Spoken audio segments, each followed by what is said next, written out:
Assalamualaikum and good greetings. So today I'll be watching a video by Ruisiology titled "To Hijab or Not to Hijab?" A Revert's point of view.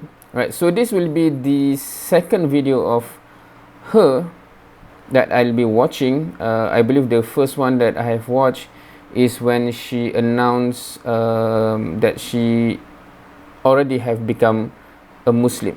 Right. I'm not sure. Quite recently, I think. So yeah, this will be the second video, and it is about whether to wear hijab. I'm assuming based on the title. Without further ado, let's watch.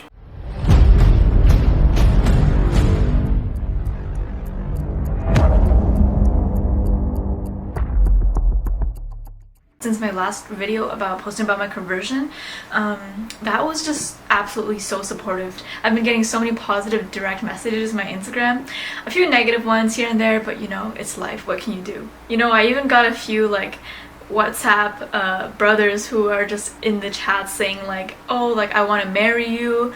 And I'm just like, you know, to ward them off, I'm just like, sorry, I have a boyfriend.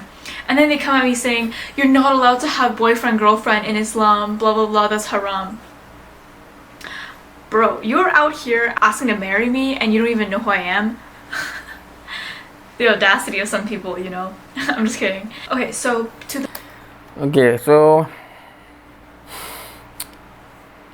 Anyway, no comment. That's life. That tend to happen.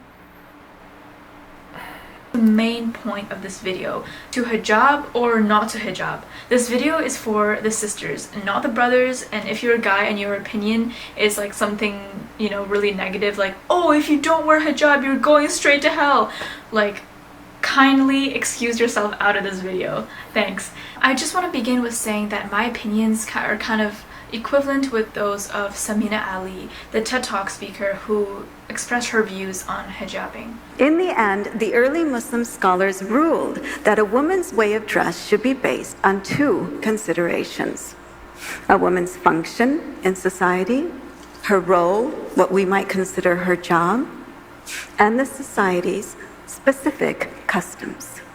Second, it means that while I'm making that contribution and living in a society where veiling is not the custom, and where in fact if I veil it might actually lead to harassment, then wearing what is the custom, such as a dress, a pair of jeans, or even yoga pants, is not only acceptable, it's recommended.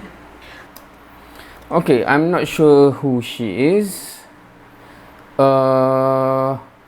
Even though she might, I don't know, because the citation is not given there. Although the uruf is part of how to say, the when we discuss and to come to a conclusion of what is shar'i, what is not, right? What is in line with the Sharia and what is not, that is part of the discussion, the uruf, the maqasid, etc. Right? However, at the same time, any clear indication from the nas, you cannot simply push it away, right? So, in terms of when she said the veil, I'm not sure. But I'm assuming she meant the head cover. I'm not sure if it means the niqab, because that's a different story. But in terms of the head cover, that is I don't know if there is any scholar, legitimate scholar, that can say that that is not explicitly understood from the nas, the primary source. Right, because when if she said about in terms of the type of garment, etc., that is understood, right? If, for example, I don't know, in the traditional Chinese, you know, way back then, is it okay to wear the kung fu, you know, dress or whatever, right? So okay, it fulfills the aura, it fulfills the function, etc. okay, fine, right? So it is meaning the context of uruf is understood there, but to suddenly go against a specific nas that is clear, that is already methodologically wrong, right? I think she said it in a really articulate way, that basically hijab is meant to protect women, not for really anything else, for modesty and protect women from the gaze of unwanted male attention. That is... Okay, so I do understand many link directly hijab and that said purpose. However, to say that that is the primary reason, you have to actually establish that from the nas itself, right? Does Allah subhanahu wa ta'ala actually meant that as a primary how to say reason, right? Because if that is established, then we can go to the next discussion, right? So in this context, does it serve this function, etc., etc.? But because there are many things, there are certain things at least in the Sharia where we understand it primarily as a ta'abudi, right? So it is to serve as your act of worship primarily, and then comes the hikmah, etc., etc.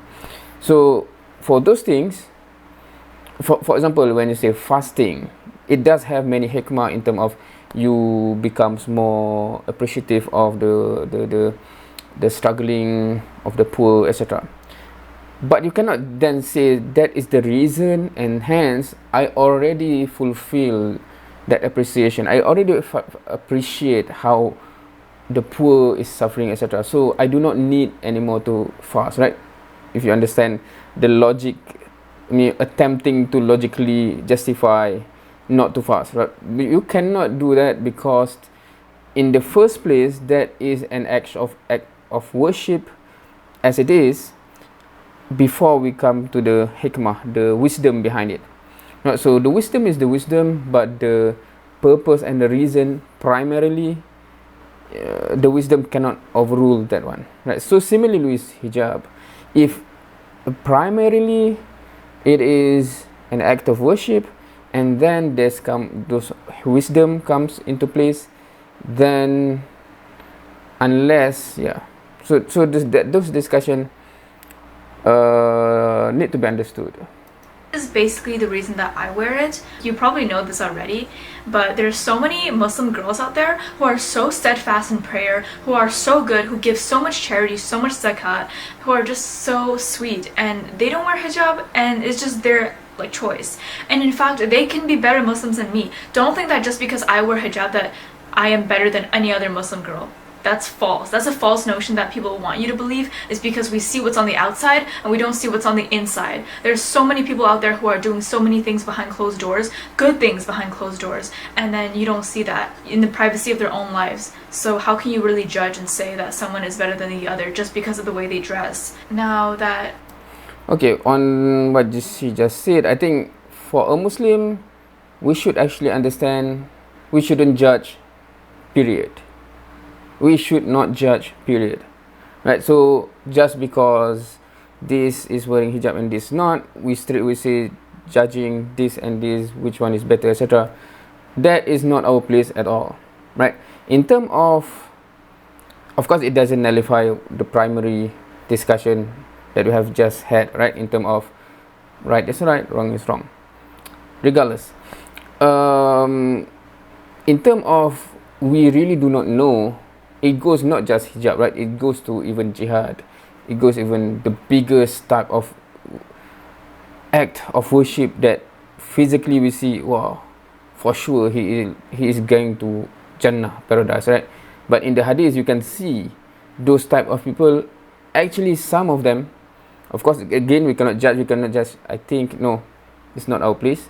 But in the hadith, we understand that though they are people that give to charity a lot, that preach a lot, etc.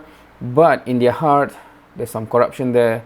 And na'uzubillah, in the end, Allah says, Allah knows best. You are not doing this for me. but for whatever, for fame, for dunya, etc., off you go, right? That is primarily to, to remind ourselves. But anyway, yeah. There's so many reasons to wear hijab, and also at the same time there's reasons to not wear hijab, and both are equally valid in this society. For example, the cons of wearing hijab is if you live in a really small area with a lot of white people. By what I mean this is, for example, I live in Canada, and another province called Quebec has a bill called Bill 21, which prevents people from wearing hijabs in places of power. This means that if you want to be a teacher, if you want to be a police officer, it's going to be really hard for you to get away with wearing hijab. And I'm pretty sure a lot of other professions as well. Bill 21 bars certain civil servants, teachers, police officers, government lawyers from wearing religious symbols. I graduated from my high school in Toronto with 8 scholarships, and I was the valedictorian. And I can tell you my job progression has not matched my qualifications. They do not hire us. They don't hire us. They don't promote us. It does create a very chilly environment for those of us trying to make it. And you also cannot wear turban and stuff like that. That is Quebec's problem and is really hotly debated. Hijabis in Quebec are fighting for their own rights there, but if you choose not to wear hijab in that kind of situation where it puts your career or even your life at risk, which is very possible if you live in a small town amongst a lot of, I guess, conservative people who are Islamophobic, and you choose not to wear hijab, that is completely understandable, and you know that Allah will not hold anything against you for just wanting to protect yourself. And so Okay, that is because cases like this already going into the is not a norm. It's not a normal circumstances, right? In that place is normal. That's the norm. But what we're saying is, when we discuss about certain things, normally we discuss without those kind of specific issues there. In those kind of specific issues, where someone fear for their safety, etc., hence they do not do something that normally is required, Allah knows best, right? Because sometimes it is a legitimate safety issue, etc., right? Like what she just meaning the cases that is happening there. So in that case, I think first and foremost, again, Muslims shouldn't judge. I mentioned before, should not judge, period. What more, certain people might be in that circumstances, right? Be it in the surrounding or even the family circumstances, right? We do not know. Yeah, Allah knows. So Allah, meaning our judge is just to spread understanding, etc. And if the issue is understanding, lack of understanding, lack of knowledge, etc., then when they got the understanding and knowledge, hopefully they will change. But maybe they already have that understanding and knowledge, but the circumstances is hard for them, and there's a legitimate concern, etc. Maybe only them and Allah knows, and we don't know. So again, we shouldn't judge. But again, those kind of issues is a specific issue context, right? So because of that, there's some cons of wearing hijab, especially in the Western world, depending on where you live. Now, I'm fortunate enough that I live in downtown Toronto, which is a very multicultural city and is very, very big. So I'm not going to get singled out. But if I live in a small town of like 200 people and they have like no tolerance for any other religions, then that may be a problem. And in that case, I would not wear the hijab just to protect my own safety. And that is the whole point of hijabs. And there's different ways to hijab than just on the head. There's hijab of the heart, protect the way that you talk to people, be modest in the way that you speak to people, and be modest in the way that don't show off, don't wear flashy watches and just show everyone, we all know that there is different ways to hijab in your heart and your expression and in your humanity. Now that I've gone over the cons of hijabbing, I just want to let you know the pros. Now for me, the reason that I started wearing the hijab is because I thought that I couldn't do it. So I ultimately challenged myself because I thought I could never actually get to the point where I am religious enough to actually support a hijab. I've always thought it was one of those things you have to be you have to grow up around other people who do it, or you have to be Arab to do it, or you just have to be in a country where people wear that kind of stuff everywhere. So one day I had like a midlife crisis after like, you know, a fight with one of my friends or something. What do you mean by midlife crisis? You are still young, right? What's the definition of midlife crisis anyway? Really spontaneous person, so I just decided I'm just gonna delete all the Instagram pictures of me with my hair out. I'm just gonna restart my new Instagram feed. And after I did that, that was pretty easy to do. I was like, okay. After I post that picture of me, you know, on the grass, like wearing my green hijab, I was just like, okay, you know, that was actually pretty easy to do, and I actually feel significantly better. You know, the first time that I actually did wear hijab, that's not my first time wearing hijab outside. I remember my first time, oh my god, I was so scared. I was like, people are definitely gonna, you know, like attack me or shout something at me, because like if you live in downtown Toronto, you know there's a lot of people on the streets that yell at you regardless of who you are. They're just like under the influence of drugs, because the homeless problem here is really, really bad, unfortunately. Hopefully the government can do something about it, but like there's just a... So that is the current situation in Toronto. I never had been in Canada, but that sounds... a lot of people who will just yell at you randomly. So I thought, oh my god, I'm probably gonna get yelled at much more. But the day that I actually wore it, nobody bothered me, and in fact I kind of became invisible. Normally when I don't wear the hijab, when I'm walking down the street, like, you know that awkward 2-second glance when you pass by a stranger and then like you're like here and they're like here and you're passing by, and then you look at their eye for like 2 seconds and then you kind of like look away and continue walking? Well, that doesn't happen anymore for me.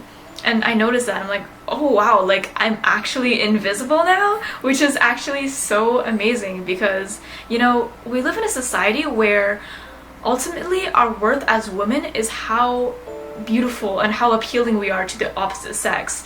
And the fact that we have that part eliminated, the attraction part eliminated for the most part, that means that I don't have to worry about that kind of stuff, and that means I don't have to, you know, worry about whether I look good or not, and people can just care about who I am, like my real personality, rather than what I present on the outside, which is actually a huge weight lifted off my back.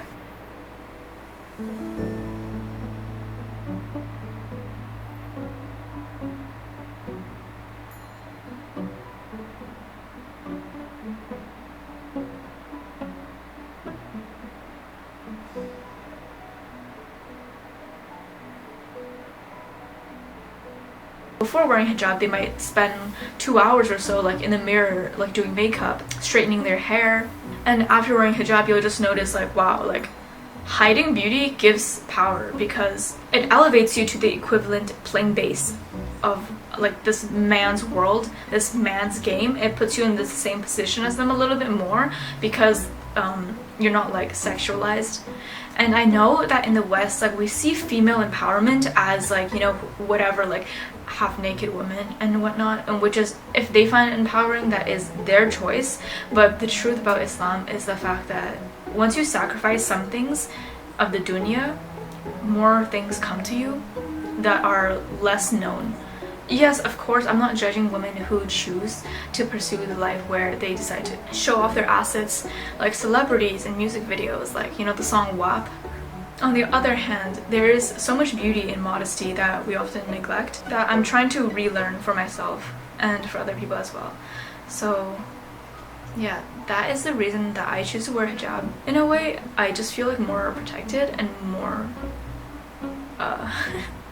it's like a different feeling. That's all I can say. You should really try for yourself. And you know, if you're thinking, I cannot try for myself.